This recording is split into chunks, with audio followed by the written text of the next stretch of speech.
जलमार्ग से होने वाला ट्रांसपोर्टेशन सड़क और रेल मार्ग से कई गुना सस्ता पड़ता है और पर्यावरण को भी कम से कम नुकसान होता है।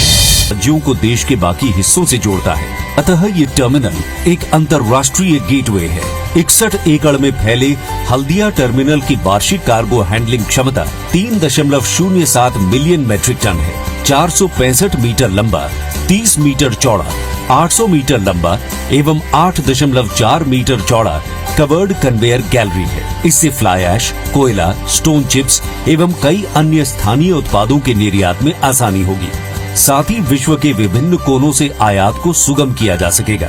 इसका मुख्य लाभ भारत के पूर्वोत्तर राज्यों को मिलेगा। माननीय प्रधानमंत्री श्री नरेंद्र मोदी के कर कमलों द्वारा आज हल्दिया मल्टी मॉडल टर्मिनल का उद्घाटन किया गया। गंगा नदी उत्तर भारत की जीवन रेखा है और ये दुनिया के सबसे घनी आबादी वाले क्षेत्रों में से एक है। स्थानीय किसानों और व्यापारियों को ध्यान में रखते हुए माननीय प्रधानमंत्री श्री नरेंद्र मोदी जी के नेतृत्व में सरकार के द्वारा जल मार्ग विकास परियोजना 2 की शुरुआत की गई है, जो अर्थ गंगा की सतत विकास मॉडल अवधारणा पर आधारित है। स्थानीय किसानों, नागरिकों एवं खुदरा व्यापारियों के लिए 60 से अधिक सामुदायिक जेटियों का निर्माण उत्तर प्रदेश, बिहार, झारखंड एवं पश्चिम बंगाल में किया जा रहा है। प्रधानमंत्री श्री नरेंद्र मोदी जी द्वारा सार्वजनिक उपयोग के लिए 7 कम्युनिटी जेटी का उद्घाटन हुआ। इन सभी जेटियों में रैंप, शेडेड वेटिंग एरिया, सार्वजनिक सुविधाएं, टिकटिंग काउंटर व एडमिन रूम, सोलर लाइट आदि सुविधाएं प्रदान की गई है। इससे वे आसानी से यात्रा कर अपनी उपज को स्थानीय बाजारों में ले जाकर उचित मूल्य प्राप्त कर सकेंगे। इससे कुटीर उद्योग को भी बढ़ावा मिलेगा। स्थानीय लोगों के लिए रोजगार के अवसर उत्पन्न होंगे एवं आर्थिक गतिविधि को बल मिलेगा। हर साल बाढ़ के कारण गंगा नदी के बहाव में बदलाव आता रहता है और ऐसी स्थिति में इस तरह की सामुदायिक जेटी लोगों की आवाजाही को हर मौसम में बनाए रखने में महत्वपूर्ण भूमिका निभाएगी। प्रधानमंत्री श्री नरेंद्र मोदी जी द्वारा सार्वजनिक उपयोग के लिए उत्तर प्रदेश में 4 सामुदायिक जेटी का उद्घाटन किया गया। साथ ही साथ बिहार में 5 सामुदायिक जेटी का शिलान्यास किया गया है। सामुदायिक जेटी विशेष रूप से वाराणसी जैसे स्थानों में स्थानीय पर्यटन के अवसरों को विकसित करने में मदद करेंगे। इससे जल पर्यटन को भी भारी बढ़ावा मिलेगा।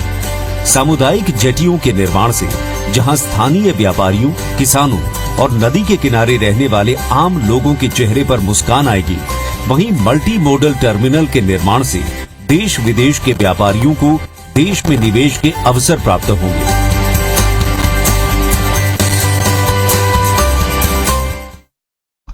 परिवहन के पारंपरिक साधन जैसे सड़क मार्ग या रेल मार्ग कहीं न कहीं पर्यावरण को हानि पहुंचाते हैं और माननीय प्रधानमंत्री महोदय ने सदैव पर्यावरण की दृष्टि से संतुलित विकास को ही प्राथमिकता दी है और इस दिशा में जल मार्ग को उपयोगी पाया है।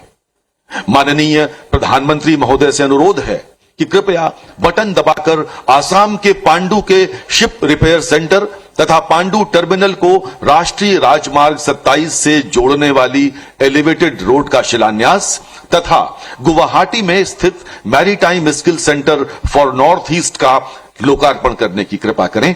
माननीय प्रधानमंत्री महोदय।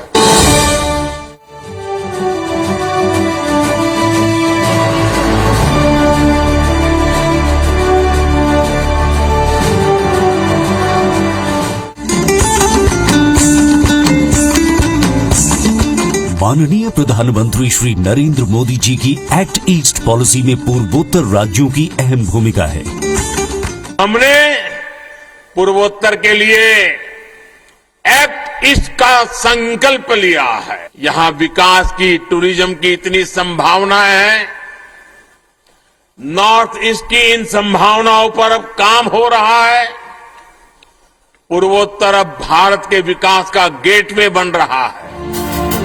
ब्रह्मपुत्र और बराक नदी पर विकसित किए गए राष्ट्रीय जलमार्ग 2 एवं 16 इस परिकल्पना की महत्वपूर्ण कड़ी है। ब्रह्मपुत्र नदी के दक्षिणी तट पर बसे गुवाहाटी के पास पांडु में एक मल्टी मॉडल टर्मिनल का निर्माण किया गया है।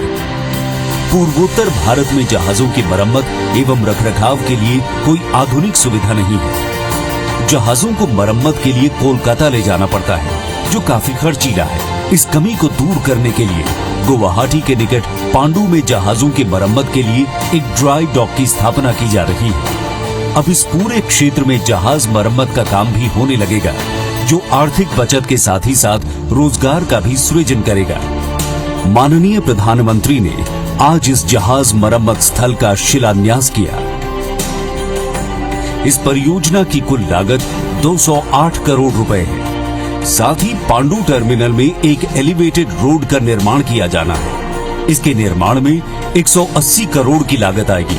इस एलिवेटेड रोड के बन जाने से पीएम गति शक्ति के अंतर्गत पांडु मल्टी मॉडल टर्मिनल और नेशनल हाईवे सीधे जुड़ जाएंगे, जिससे निर्बाध माल ढुलाई संभव होगा और आवाजाही को गति मिलेगी।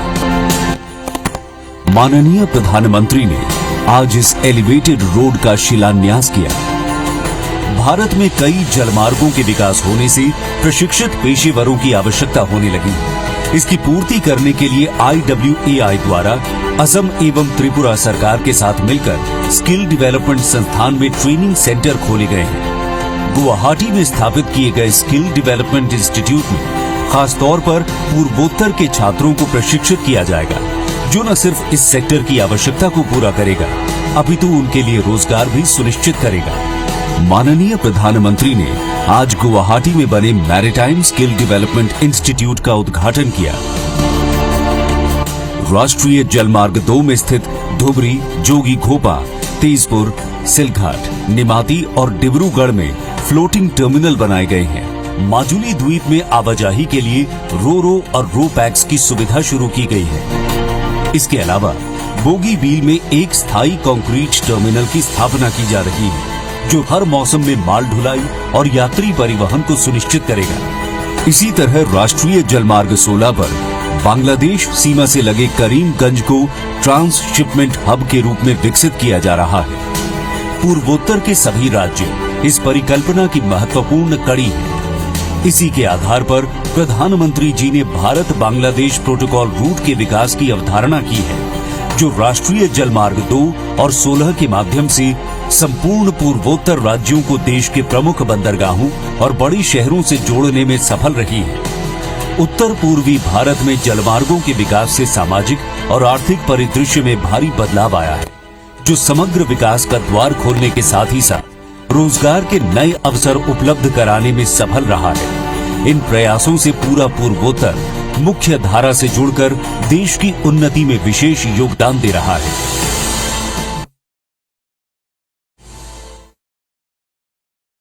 हम सौभाग्यशाली हैं कि आज विश्व के सबसे लंबे रिवर क्रूज MV गंगा विलास का फ्लैग ऑफ माननीय प्रधानमंत्री जी के कर कमलों द्वारा किया जा रहा है।